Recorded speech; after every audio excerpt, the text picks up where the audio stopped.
Bienvenue pour une nouvelle vidéo les amis. Dans cette vidéo, nous allons parler du mercato de Chelsea. Nous allons parler d'Arda Güler. Nous allons parler de deux nouvelles recrues déjà enregistrées. Mais nous allons également parler de l'embouteillage au niveau de l'attaque. J'ai énormément de fans de Chelsea sur la chaîne. Donc merci pour la force, merci pour le soutien. Et si cette vidéo vous plaît, n'hésitez pas à vous abonner, à mettre un like pour la force. Ça fait énormément plaisir. On commence donc par Arda Güler.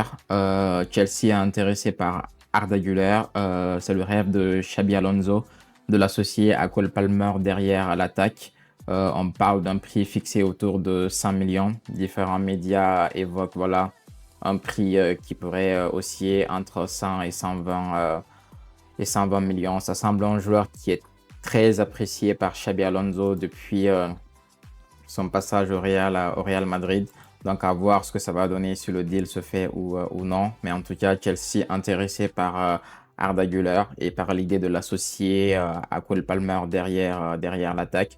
Profil assez intéressant. Il peut jouer en numéro 10. Il peut également jouer sur l'aile. Donc, Arda Güler à Chelsea, pour moi, ça sera un deal assez intéressant. C'est un profil que je kiffe énormément. Il aurait d'ailleurs pu rejoindre à un moment donné le FC Barcelone. Ça ne s'est pas fait. Il a fini au Real Madrid et donc avoir ce profil-là à Chelsea, ça pourrait être une aubaine pour l'équipe. Et d'ailleurs, quand on voit la fragilité actuelle de Cole Palmer, à prendre avec des pincettes, mais soit les deux pourraient être associés ensemble. Et pour des matchs où Palmer serait absent, avoir Arda Güler en option, ça peut être assez intéressant pour Chelsea.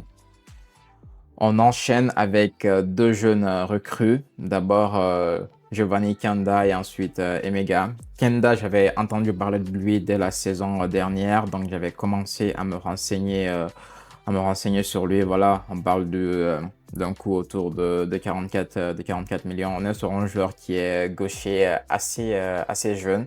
C'est un profil ailier de percussion. Je vais vous mettre quelques images, ça vous permet de vous faire une idée du joueur que c'est. Donc, comme vous pouvez voir les amis, c'est un joueur qui aime pas mal dribbler, c'est un joueur qui aime pas mal percuter. Et je le trouve assez intéressant. J'ai pu voir aussi qu'il s'était blessé la saison dernière, donc on n'est pas sur une saison dingue de sa part sur la saison écoulée. Mais Chelsea l'avait invité dans ses installations justement pour sa rééducation, ce qui lui a permis de terminer la saison dans les meilleures conditions. Je vais vous remettre quelques images là pour peut-être vous donner une idée. On est sur un joueur gaucher en ayant déjà Messino dans l'équipe, donc ça peut être intéressant de l'avoir également dans la rotation. Je ne le vois pas au titulaire, mais plutôt un joueur dans la rotation pour Chelsea, ça sera intéressant. The one they're talking about. He's the one who makes the noise. He's the one who Kenda has got away here. Vickers with a sight of goal. Kenda. Oh, nicely done by Giovanni Kenda. Merges with it. Voilà les amis, donc Giovanni Kenda à Chelsea, intéressant. On enchaîne avec Emega, 1m96, voilà, qui jouait à Strasbourg. On est plutôt sur un profil qui va être intéressant également pour Chelsea dans cette optique de rotation-là. Mais ce point-là, d'ailleurs, j'ai envie de lier au point suivant dans cette vidéo-là, qui est évidemment celui de l'attaque et de l'embouteillage qu'on y a. Emega, le fait que le deal soit effectué, c'est cool. Voilà, on est toujours dans la galaxie Chelsea du coup avec Strasbourg. Et pareil, lui aussi s'était blessé à un moment donné, mais bon, il a pu revenir et profiter du temps de jeu qu'il avait, quelques matchs en Ligue 1, il a également joué en Conference League, il a pu faire des sorties de banc, il me semble qu'il avait marqué contre Mayence, il me semble. En tout cas, il est sur un ratio assez intéressant en termes de titularisation, mais également de buts. Mais voilà, concernant ces deux joueurs-là, on ne va pas miser pour l'instant sur l'aspect statistique pour juger ou non de leur efficacité future. Giovanni Kenda, mon avis dessus, c'est que c'est une optique assez intéressante. On est sur un joueur de percussion qui sait également dribbler, un joueur qui va pouvoir déstabiliser pas mal de défense, mais la réserve que j'ai le concernant, c'est plutôt sur l'aspect finition. Alors vous me direz que c'est un joueur qui est assez jeune, donc trop tôt pour pouvoir le juger sur cet aspect finition là. pourquoi pas les amis, je peux vous l'accorder. Mais bon, j'estime en tout cas que ça va être un point de surveillance et un point important aussi pour les supporters de Chelsea. Parce que si on commence déjà à juger le joueur en se disant bah il joue quelques matchs, il marque pas, il est pas bon, tout ça, bah il faut se rendre à l'évidence, il est encore jeune, il a une marge de progression assez intéressante. Tout le monde n'est pas Yamal, donc il faut beaucoup d'indulgence concernant ces jeunes joueurs-là. Ça va être pareil également pour Emega qui est un peu plus âgé, mais qui a aussi une puissance physique assez intéressante. Donc il va être intéressant de le voir aussi pour Chelsea cette saison-là.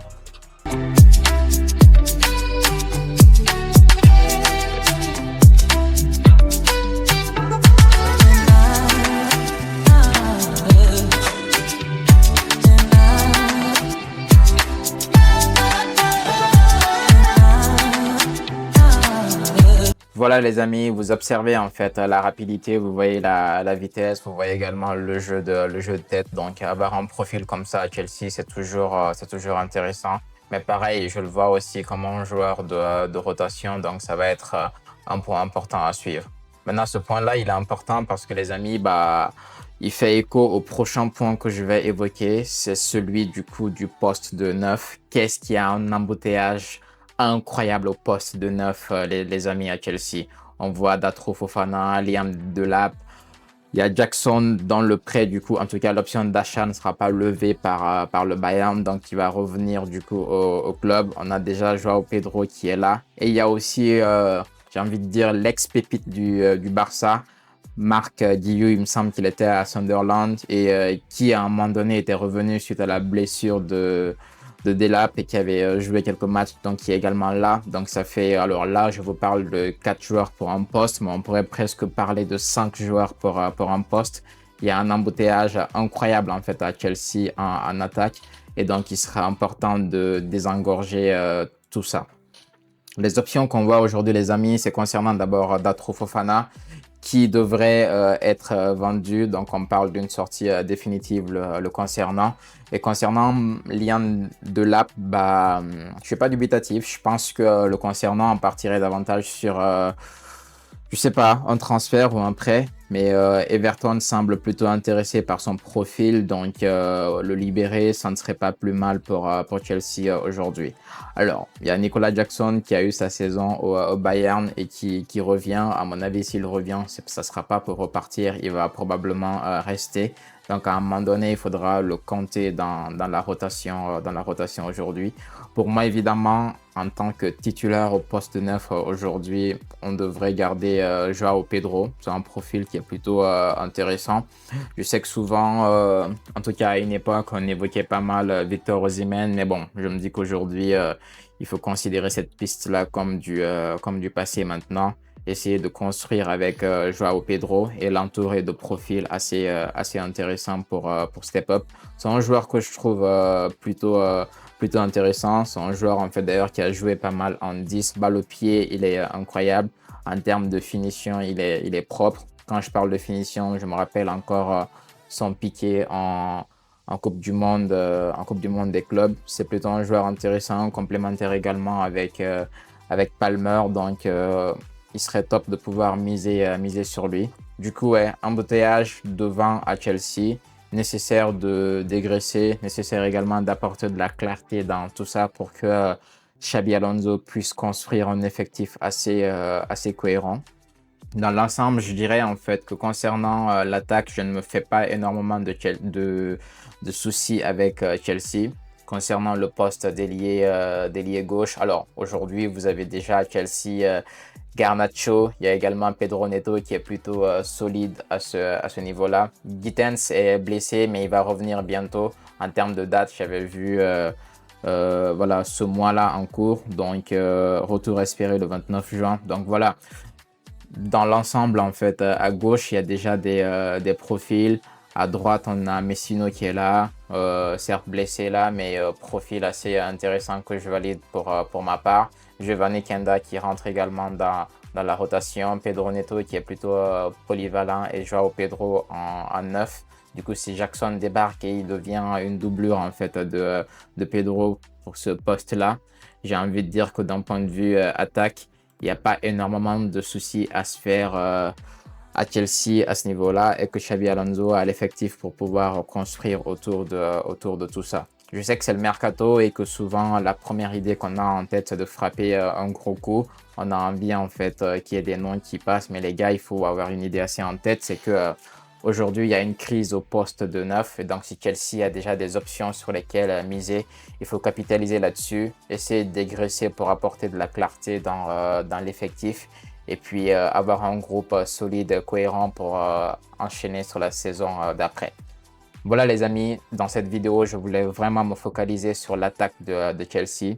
Mais évidemment, il y a déjà une vidéo en préparation sur le poste du milieu de terrain. On a également une autre vidéo qui va arriver en défense. Donc voilà, je sais qu'il y a un petit Italien qui arrive à Chelsea. Voilà, je sais qu'au milieu de terrain, il y a des discussions. Enzo Fernandez, il y a des questions à son sujet. Et donc, potentiellement, qu'est-ce que ça peut donner? Il y a des choses qui se passent, il y a des rumeurs. Donc, les amis, j'ai préparé du contenu sur tout ça pour pouvoir vous régaler. Si cette vidéo vous a plu, n'hésitez pas à mettre un like, à me donner votre avis en commentaire sur l'organisation de Chelsea en attaque. Et ensemble, on va pouvoir enchaîner sur les deux axes de l'équipe, à savoir le milieu et la défense. Merci d'avoir regardé cette vidéo, les amis. J'espère en tout cas qu'elle vous aura plu. Et si la vidéo vous a plu, encore une fois, n'hésitez pas à vous abonner. En attendant la prochaine vidéo, les amis, prenez soin de vous, la famille. Ciao!